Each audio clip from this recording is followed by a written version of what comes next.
Hello everyone, Turtleags here bringing you another AFK Journey video. So we found out earlier today that Dunlingr is going to be released on September 20th, and to prepare us all for Dunlingr's release, what I have planned for today is as follows. First, we'll go over his kit, specifically the differences between his Spellbind mode as well as his Curelock mode, and then we're going to do 5, maybe 6 showcases. 4 of the showcases are going to be the best, in my opinion, Dunlingr and Dionel D&D team comps. 2 of them will be Curelock variants and 2 of them will be Spellbind variants. And then I will also show you a Dunlingr team that does not run Dionel that is also quite effective. So without further ado, let's begin.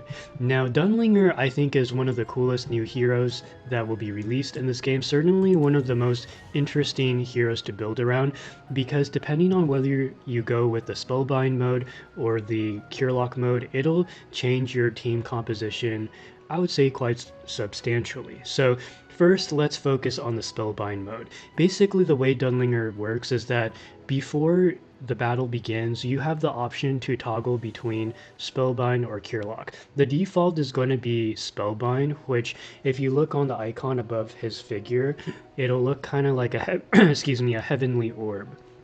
And then when you click on that once, it will turn purple, and that is the Curelock mode. So for the Spellbind mode, what will happen is that when the battle begins, for the first 12 or so seconds, the bells will ring, and during this period of time, Dunlingr will make it so that all non-boss units on the battlefield, whether it's your enemies or your own allies, are unable to cast their ultimates. So very powerful ability that makes Dunlingr very powerful in arena PvP and AFK stage situations. Now because his ultimate, the Echo of Silence, does not apply to bosses, therefore you're not really going to bring Dunlingr in a bossing situation such as Dream Realm, because there's not really a good reason for you to handicap your party and not the boss. Now if you have the Curelock mode, what will happen is instead all enemies and allies will be unable to heal other team members, as well as him or herself. Now there are exceptions to this, we will get into that in a moment. And then whenever Dunlingr casts his ultimate, he will re-trigger the Bells of Order, except it'll be a shorter duration, specifically 6 or so seconds. Moving on to his next skill, he does have a short range 3x3 tile AoE kind of cleave, where anyone, like any enemy that is caught within this 4-hit attack, Grand Resonance, will have one of 2 different things happen to them depending on whether you are under Spellbind or Curelock. If you set your Dunlingr to Spellbind mode, he will be reducing the attack speed of all enemies caught within the Grand Resonance attack by 60 for 4 seconds. So this is a very powerful debuff. Now if you have him under the Curelock mode, instead of debuffing the enemy, he's actually going to be doing more damage on the enemy, extra damage that is equal to 3% of the enemy's lost HP, up to 30% of his own attack. So under the Curelock form, he does do a little bit more damage. Now for his next skill, Harmonic Sound Wall, if the Bell of Order is set to Spellbind, he's going to gain his shield whenever an enemy casts his ultimate. And if and that is for the Spellbind mode. If he has the Bell of Order set to Curelock, instead, whenever he loses 20% of his max HP, he will generate a shield. And these shields, mind you, will trigger every time an enemy casts their ultimate, if Spellbind, or every time you lose 20% of your max HP, if Curelock. So these shields, he does have the ability to reapply them to himself. Now for his hero focus, it's actually quite powerful. Just without even the Bell of Order taking effect, at max level, he does have 16% damage reduction, which is already half the damage reduction that the Phraesto comes with when he has the main Phraesto and Illusion Phraesto side by side. So it's quite powerful. I think this is one of the most powerful hero focuses in AFK Journey. But if he has the Bell of Order in effect, he will further reduce damage by an extra 8%. So at the start of battle, for instance, he will have 24% damage reduction, which is kind of insane. And then when the Bell of Order expires, he will still have 16% damage reduction. Now his EX weapon is what allows you to bypass the handicap on your side of the field. Basically, when you have a level 1 EX weapon, level 1 or higher, Dunlingr will protect the farthest non-summoned ally, ensuring that they are not affected by his order until the ally is defeated. What does this mean? What this means is that ideally you want your Dunlingr to be positioned as far away from the ally that you want to clemency chime as possible. In the case where you have Dunlingr under Spellbind mode, you will want your hero to be someone who you really want to cast the ultimate. Usually it's going to be a DPS. So for instance, in a D&D comp, you're going to set Dunlingr way in the front and your Dionel way in the back. That way your Dionel gets the benefit of being the only hero who is able to cast his ultimate even while the bells are chiming. Likewise, when you have the Bell of Order set to the Curelock mode, you ideally would want to put, say, like a Haywin or a, let's say, a Coco or a Damien furthest away from the Dunlingr. That way they are able to heal while the rest of the heroes cannot heal, right? Because everyone else is Curelocked. And then finally we have the Enhanced Force. This is the Supreme Plus ability. Upon casting the Echo of Silence, under Spellbind mode, Dunlingr grants all allies 50 attack speed for 6 seconds. And then under Curelock mode, he provides everyone life drain for 6 seconds. So whether he is under the Spellbind mode or a Curelock mode, these are temporary buffs that will be granted to all allies. And this is very powerful because this allows Dionel to have one guaranteed intoxication stack from the start of battle, right? Because the Bell of Order will be triggered at the start of battle. So it's a quick way for Dionel to get an intoxication stack. And so Dionel havers are going to be rejoicing with the release of Dunlingr. Now that we have gone over his kit, let's go over the different teams that you can run. Now, I originally thought about doing Supreme Arena showcases, but then I realized that they haven't done the change yet where you only need 3 allies of the same faction instead of 4. So for this reason, I'm going to stick with Standard Arena. That way, whatever I'm showing you right now can still be applied when the real Waves of Intrigue season starts for the global servers. Okay, so let's go ahead. We got 4 attacks. Let's do this. So, okay, excuse me. Let's get right into it. So the first team that I want to showcase is going to be, yeah, we can actually showcase this team right here. So this is one Curelock team. There's actually 3 or 4 different kinds, but this is one team that I found to be the most powerful Curelock team. Basically, the way this works is that Dionel is going to get an intoxication stack from Dunlingr. You notice how there is a white ring kind of glowing and spinning behind Dionel. This is the buff that Dunlingr applies to the furthest ally, which means that under Spellbind mode, right, this is Spellbind, this is Curelock, under Spellbind mode, Dionel's going to be the beneficiary of the Clemency Chime, allowing him to be able to cast his ultimate. And I'm sorry, one intoxication stack is from Dunlingr's Supreme Plus ability, not the Clemency Chime. I apologize for the confusion.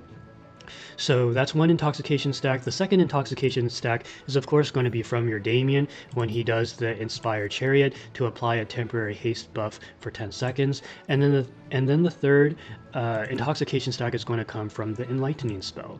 And then you have Scarlita, you have Lily May, and then you have Damien.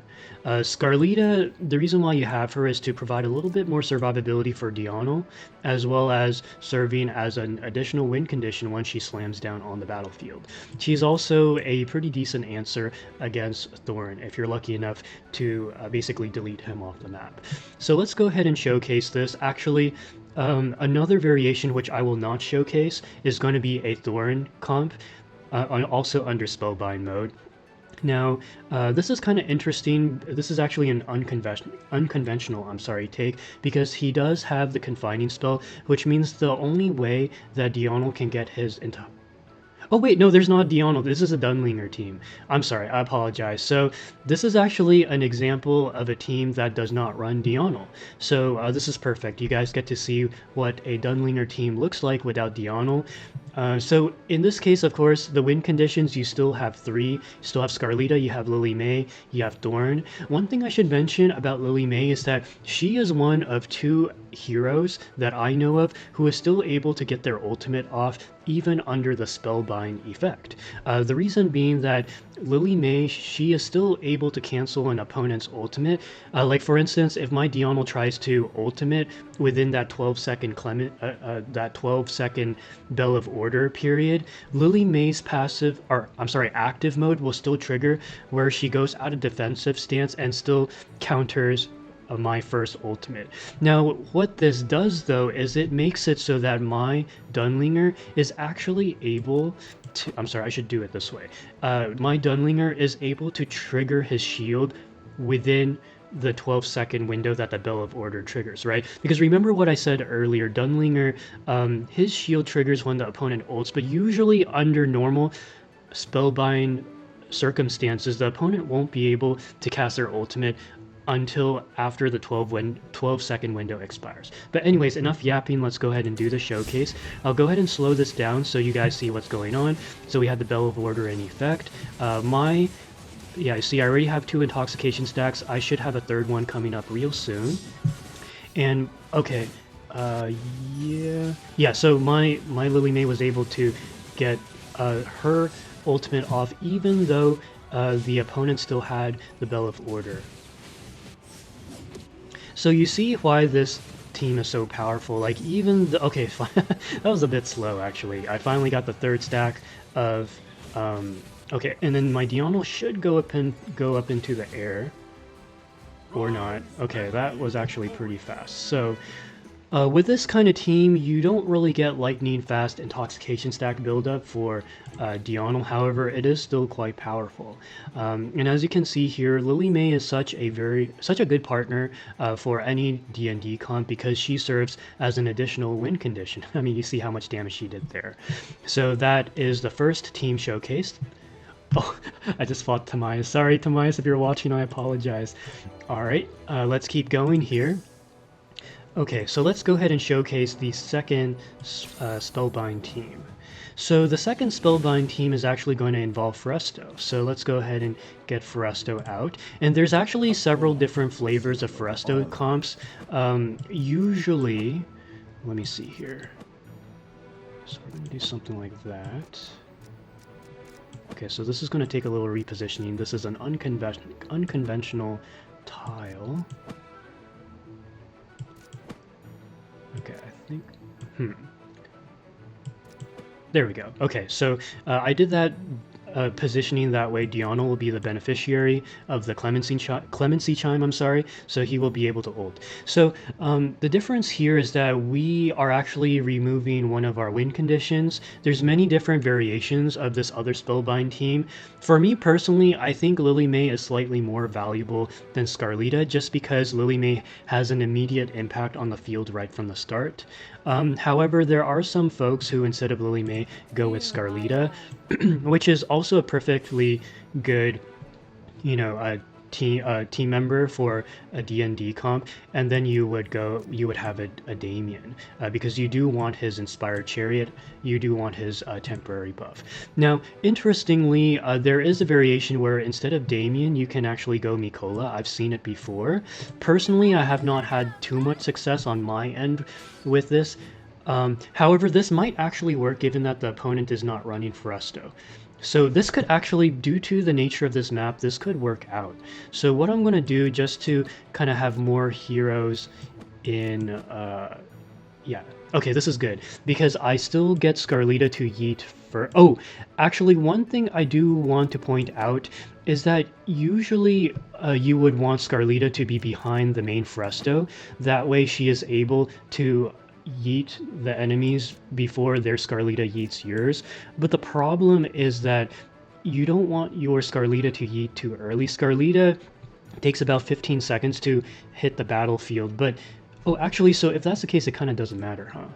Yeah, because the Bell of Order will only appear for the first 12 seconds. Okay, so then we're golden. Never mind. Sorry, I was thinking a little too much. I was just worried that Scarlita would try to ult during the opponent's Bell of Order, but we don't have to worry about that. Okay, I wonder if I'm a little scared, but okay, I mean, we might as well showcase this, right? So I have lost to this team before, so let's try it. And by the way, Mikola does offer a temporary buff. Now, will our stadium light up? I don't see it happening. That's kind of why I don't like running Mikola. But actually, we're doing pretty well. Mikola, we might still light up the arena at some point. I think we might. Oh my god, Mikola's useless. Okay, never mind. Don't don't run Mikola.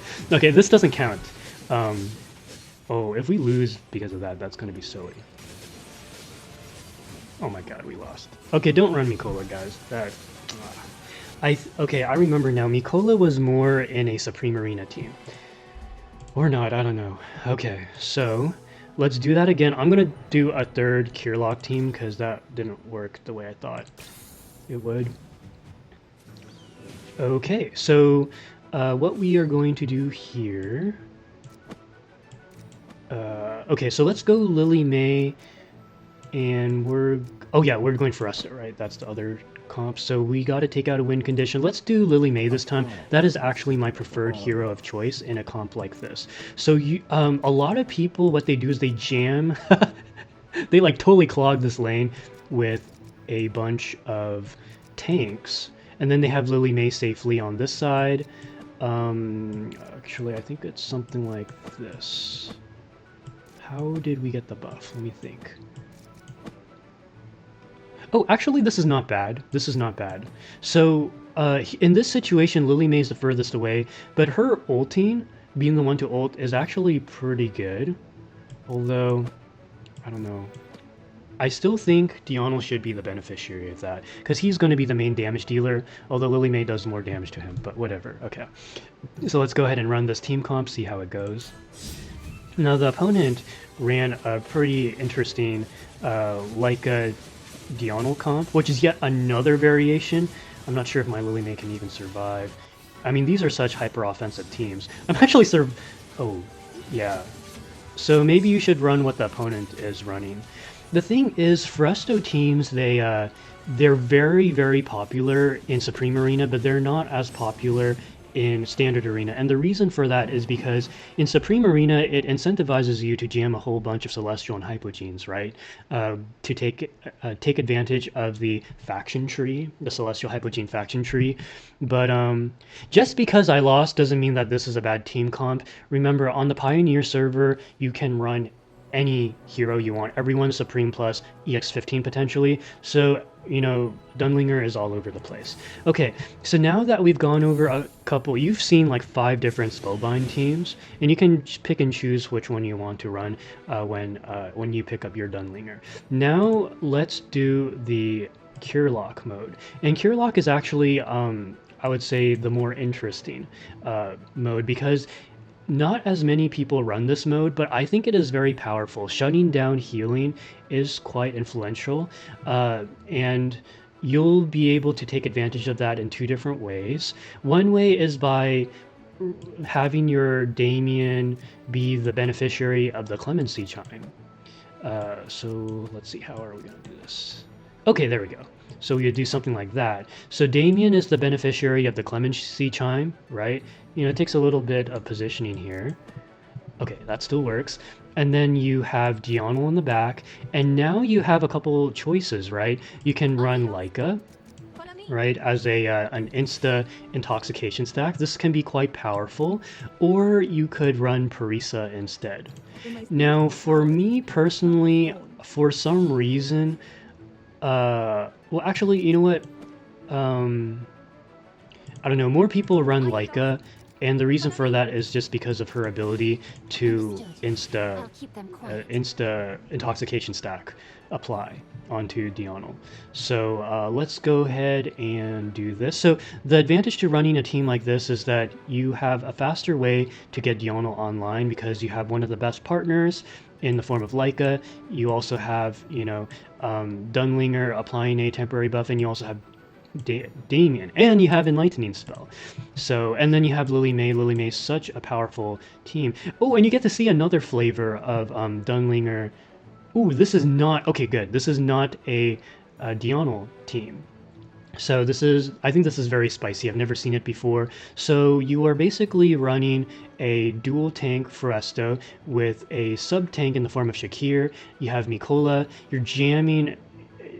You're taking advantage. I can totally see them, lighting up the arena. However, because I have the Curelock spell, so it will shut down Mikola's healing, but it won't take away the buff. I wouldn't be surprised if I lost because that is a very spicy team comp. Let's go ahead and showcase this. And what's really surprising is even though, see, this is why I don't like Mikola comps, because he's not even lighting up his own arena, even though you would think that you would, but just it's really not reliable. Yeah, and what's really cool about this team comp is that even if you were to not run Damien, you can still heal yourself, right? Because the temporary buff that Dunlingr applies under Curelock mode is that everyone gets what's not leech rate, but life drain, gets life drain for 6 seconds or so. Okay, now I want to showcase another Curelock mode.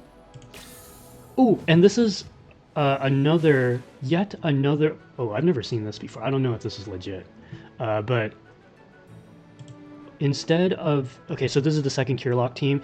So instead of running Damien, you're just going to go hyper offense. And there's two different ways you can do this, actually.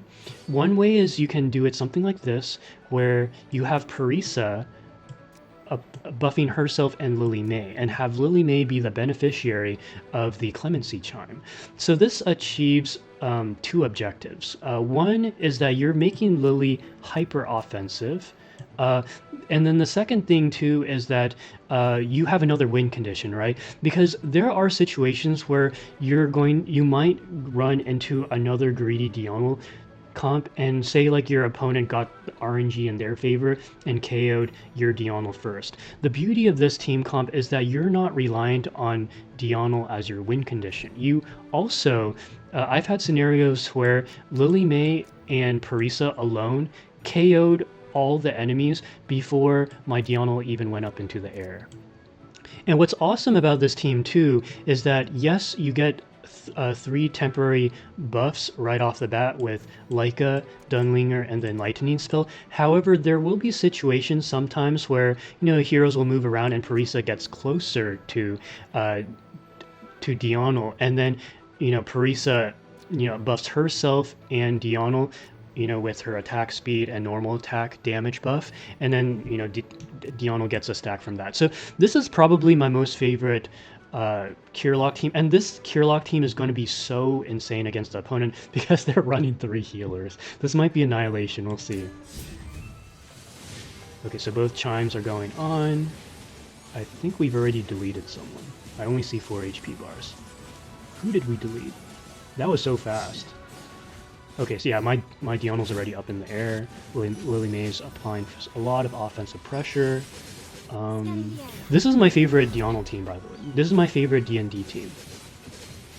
It's so much fun. Like, I have a viewer actually who got Leica to EX20 because he's like Leica is his waifu. So if you're watching this, this is going to be your team. And I apologize, it just occurred to me I haven't been showcasing the damage here. But in this situation, Dionel of course does an insane amount of damage, 2 build damage, because of all these buffs. So we are not done yet though, because we also have okay, I'm going to show you what I believe to be the best non-Dionel Dunlingr team. And I have to give a shout out to SlowBeArt for showing me this team comp and giving me some replays. So we're going to go back to the Spellbind mode, and we're going to take away Dionel, right? Because we are not doing that. And what we're going to do instead is we're going to run 2 different healers. We're going to run a Damien and we're going to run a Haywin. Okay, and then we're going to have 2 win conditions in the form of Lily May as well as Scarlita. Now, I'm going to have Lily May be the beneficiary of the Clemency Chime. That way she can ult through during the Belab order. And we're going to swap over. Okay, there's actually 2 different artifacts you can run with this. One is with the Star Shard spell. I have seen and lost to this before. The advantage to going with this kind of artifact is that your Haywin will ult faster. Now, I do believe that the Confining Spell might be the more consistent. Oh, this is going to be good. We're going against a D&D comp, and this one is actually a quite powerful team comp. So I'm curious if we'll be able to survive. Yeah, I think the Confining Spell is going to be especially important in this kind of scenario because we're facing down a very scary team comp. So let's go ahead and give this a try. I would be very happy if we won. I don't think we will, but if we do, that means that you don't need Dionel. Alright, so let me kind of dissect what's going on. I hope Haywin lives. Haywin, please live. Ooh. This is not good. We already lost our Dunlingr. Now, even though Dunlingr dies, if theoretically he still had the Bell of Order in effect, the Bell of Order doesn't disappear right away, but the duration is lowered by 30%. Ooh, we might have a chance. Oh!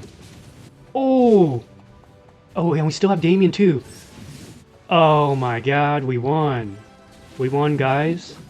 You don't need Dionel. That was pretty cool.